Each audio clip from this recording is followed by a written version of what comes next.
Gawa naman tayo ng hapunan. Ang mga di nabidyohan, may recipe sa kalagitnaan. Una ay gumawa muna ako ng salad dressing na may kalamansi, olive oil, cilantro powder, sukal, sin, at pepper. Sibuyas, kamatis, at pipino. Mamaya ito ay sasamahan. Gawa naman tayo ng dessert. Una ay nagprito ako ng mani. Lagyan ng saging, asukal, cinnamon, at gatas. Ito nga pala ang recipe ng mga dinakunan. Ang aking bisita ay nagulat sa kanyang nakita sa pagkainan ng inasal na nasa aming tahanan.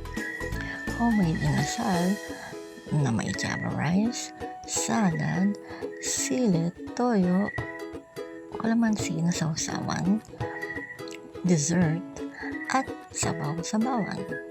Kaya ang muling pagpunta ng aming bisita, ang sunod niyang pagkain, kanyang aabangan.